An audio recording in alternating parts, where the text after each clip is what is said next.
Okay, we're ready. I've put out a little bit of the green. I'm using Avon. And it's just a sagey green or a darker green. And here, I'll use the little tiny paintbrush for now. And then I'm just gonna add little leaf shapes that are like little triangles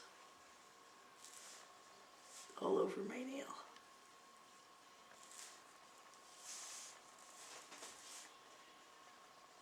Kind of where I think the plants are going to be, or the leaves will peek through where the flowers are.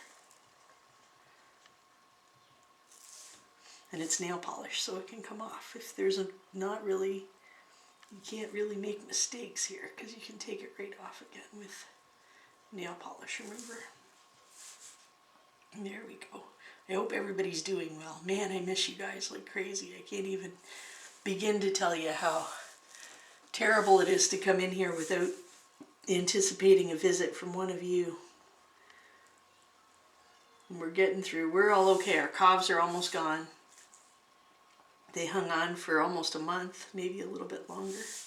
I guess we got them on the 14th. Lily brought them home from school, and we all had one. And we're all starting to get rid of them now, which is nice. So they're just doing little leaves. Getting them all done. I'll finish up and then I'll come back and start the flowers.